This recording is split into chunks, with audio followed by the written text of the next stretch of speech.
What's up, everybody? So we got this RSX with a Rev 9 turbo kit. So I'm going to document this. The customer actually was very open, and he said that he loves my videos. And then I told him I would feature this on one of my videos so he can see. And that's just more so like feedback that I get from you guys, which I appreciate. It does. It keeps me going. It keeps me motivated. So thank you on that one. So the Rev 9 turbo kits, if you're not familiar with them, they're very, very affordable. They do come with a Turbonetics turbo. There you go. You can kind of see that. I don't have my light. I should have my light now. But the biggest issue, more so with these kits, more so the fitment, and you can see how close it is to the firewall. He's got some heat shielding on it, he's got a turbo blanket on it, so that's a big plus. Not only is it close to the firewall, it's close to the AC line, so if you are trying to keep AC and you're trying to keep it cool, well, you don't want those things just soaked in heat. So it's a typical setup. I'm going over a couple things.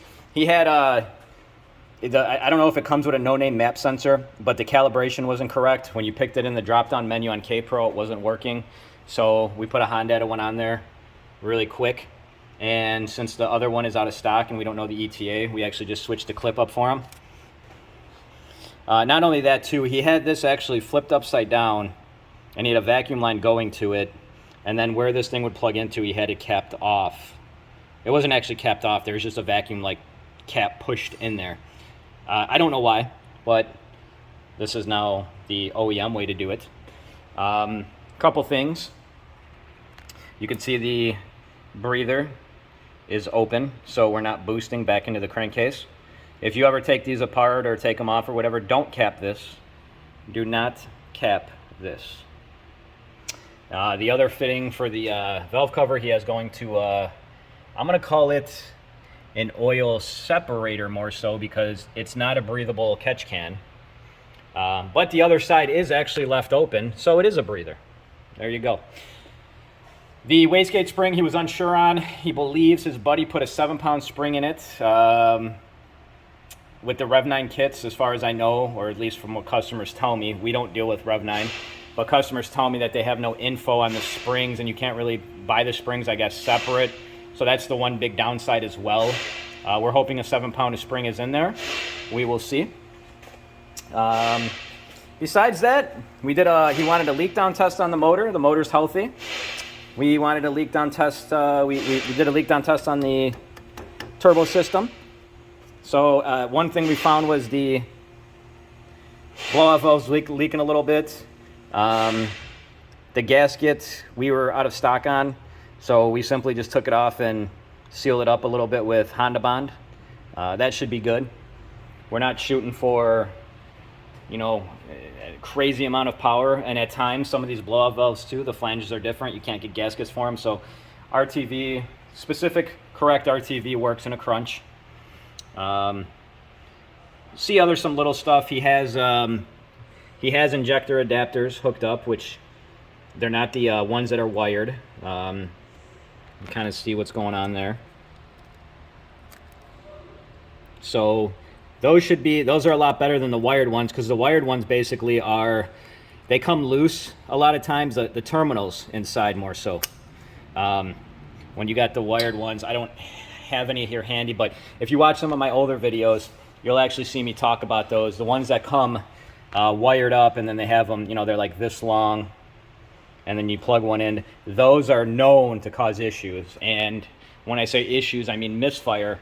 And you necessarily won't feel the misfire. And if you're doing a top pull, let's say you're revving it out to 7,000, 8,000, and it misfires up top, well, ultimately you're going to lean out that cylinder, and it only takes like one shot to kill that cylinder. So that is a big thing. Something that is very minor that you wouldn't think about, and you might not even feel, could be the end of your motor ultimately. So I still need to take the spark plugs out, go over them, make sure that they're all good to go, make sure the ones that I want are in there. And that's about it. I'm going to get into this thing and go from there, guys. And as I always say, and I'll probably say this one more time in the video, if you got comments or you got questions, please comment down below. And if you have, you want to get a build done, best way to reach us is RC Autoworks on Facebook, rcautoworks@gmail.com. And with that being said, we've been busy for a while. We've been getting a lot of messages for a while. The last month or so, it has been insane. The amount of phone calls, messages, Instagram, Snapchat, Facebook, you name it. We're getting hammered from every side. We appreciate you guys. I couldn't say it enough. This feeds my family. Be patient with us if you shoot us an email or a message, and if we don't see it within a timely manner, let's say 2 days, just bump it up. Just bump it up. Take care, guys. So I remember to grab my light here in case I need it. So we're underneath the car, first time watching while I do a whole dyno check. What we're looking for is any kind of loose bolts we can see. Sorry, let me get my hand out of the way as I said and accidentally hit the stop button. We're looking for loose bolts. Anything we see that looks randomly weird might cause an issue on the dyno. And then of course we're looking for anything that's going to be, oil leaks or anything we could tell him to help him out. His return line, so what you're looking at on the return line is you never want to have it slope down and then come up, because you're going to have oil trapped in here. And if you get oil trapped in here, ultimately you can have a smoking issue. You can cook your turbo. So with that being said, I don't see really anything else too much. I do see this pipe right here, which I'm going to try to put down the light, not have my fingers in the way. We can see that this is a little loose, so I'm hoping that hangs on for the dyno and doesn't come off. Something that we'll listen for. What we're ultimately looking for too is we're making sure that there's no exhaust leaks that are coming up from the top. I don't see anything up top there, and sorry, I'm trying to get my phone in a spot where you guys can see. And then ultimately my O2 sensor will go right here. You see this random, it looks like some kind of flywheel bolt, but it's not big enough. So I don't see any exhaust soot that would show like a leak. As we walk down here, you can actually see a little bit of exhaust soot. That's how you know you got a leak. But that's going to be after the O2 sensor, so not a huge concern. Little drop downs like this though, definitely going to be an issue with power if you're trying to get the most amount of power and efficient. Besides that, we're going to get this one lowered. I'm going to put my O2 sensor in, strap it down, and I'll be back. So I just want to show you guys one thing, and I could be talking really loud. Number one, I got my headphones on. The fans are on, so it is very hard to hear anything, especially when the motor's on. The car right now hasn't been running at all. We've been sitting here, the door is shut. I'm building the map for it right now on the computer. The door is shut so the sun is not beating down and warming up the shop. But I want to show you guys one thing, and this is what you also have to remember. If you look right there, 93 degrees. So it's 93 degrees. The fans are even on, so we get a little bit of a breeze. I'm gonna expect to see about 97 to 100 degrees once I really start getting into this car, which means longer wait times before pulls. I myself am not sweating right now. I can kind of feel the fan, but as I jump out to keep checking stuff, I'm going to be sweating. I got to make sure that I not only take a little bit of a break and hydrate so I don't pass out in here. It is what it is with the heat. There's nothing new, not complaining about it. I've lived here my whole life, but it does extend stuff a little bit longer. I'll also add, last week when I was doing a car and it was this hot out, the windows wouldn't roll down, so that was fun. So just a little update here. Guys on a stock clutch, we're seeing about 9.1 pounds of boost right now, and it keeps on climbing.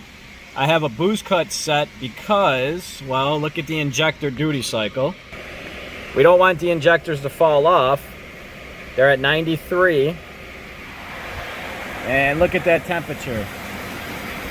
95. I figured I'd give you guys a temperature update too. So I took a quick break real quick. I'm actually in the showroom where it's nice and air conditioned. We're about 97 degrees right now on the actual dyno itself. I think I realized why I wasn't sweating as much, and I am trying to hydrate myself now. So with that being said, customer's goal is around let's see here, it's 250 to 300 horsepower. Now, what we're going to be showing you, what I'm going to be showing you, is you can see the duty cycle of the injectors is at 91% at 10 pounds of boost. Now, boost wants to keep on creeping up, and we see we're at 11, and I raised the boost cut a tad bit more, but I don't want to go too much because those injectors with the duty cycle, basically it's going to fall off where the injector's not going to be able to do its job and open and close like it should. And you know, I don't want it to run lean up top for any reason or for any amount of time, and that is why the boost cut is set to that point. Now you can also see we're only at 5,600 RPMs. If we were able to get boost down a little bit more, we would be able to keep on climbing with the RPMs.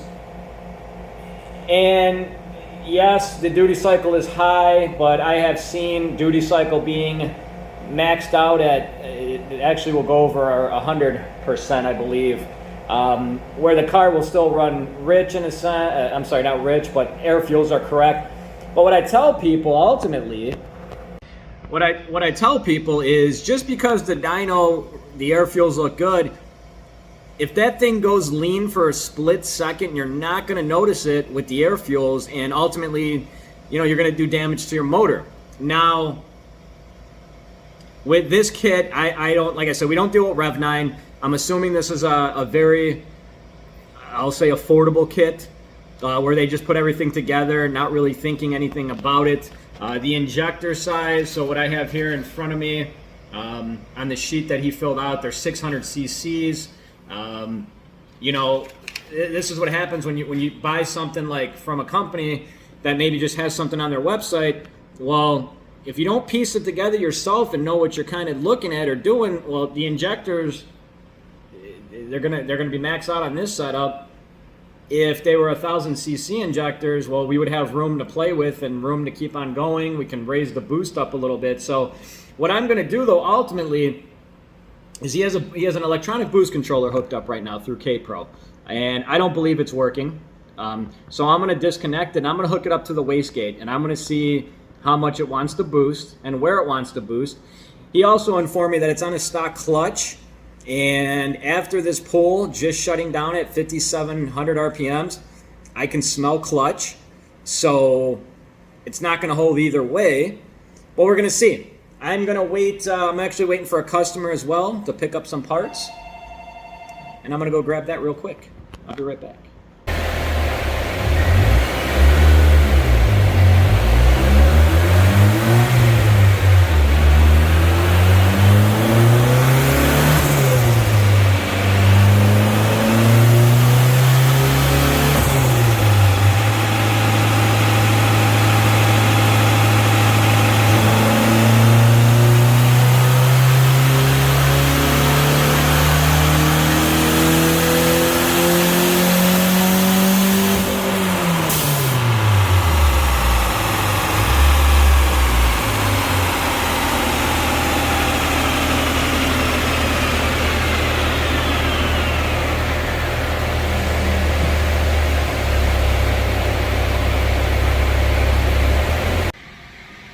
So I have the boost solenoid disconnected. We're running right off wastegate now, and it's the same thing.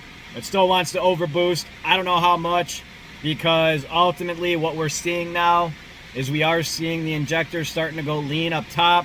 So at this point, he's going to have to figure out what wastegate spring is in there for sure. He said he was a little bit uncertain on it. And then ultimately, you know, with such low boost and horsepower, you really don't need an electronic boost controller. You're just adding a little bit more of, what do you want to call it? You're just adding something in the equation that can possibly be wrong, go bad. And, you know, you would want to run the electronic boost controller, boost solenoid, if you're going to do boost by gear, because you're putting out, you know, let's say 400 or 500 horsepower. You got to get traction in first and second. This one, the turbo is pretty lazy in a sense too. So you shouldn't really have that much of an issue with traction. So that's what I'm going to recommend. The car drives. It's going to have boost cut on it so he doesn't blow it up. And we'll see if we'll see what he wants to do. And I don't know if that's it. And if it is it, thank you guys. If not, I'll be right back. It's hot. That's what I'll say. It is, hold on. It is 96 on the dyno.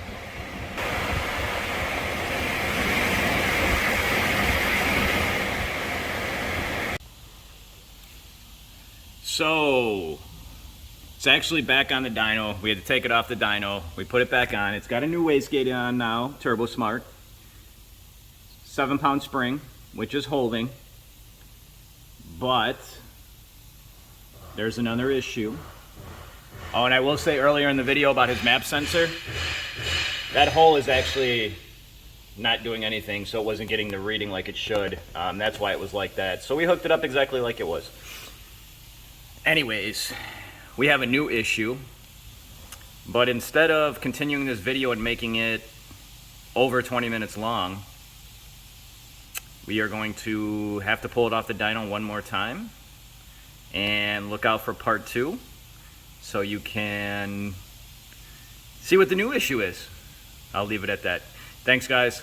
Hopefully everyone's enjoying this stuff. Please subscribe if you like my videos. Please share it so we can keep trying to grow this channel. I appreciate all you guys. Thank you very much.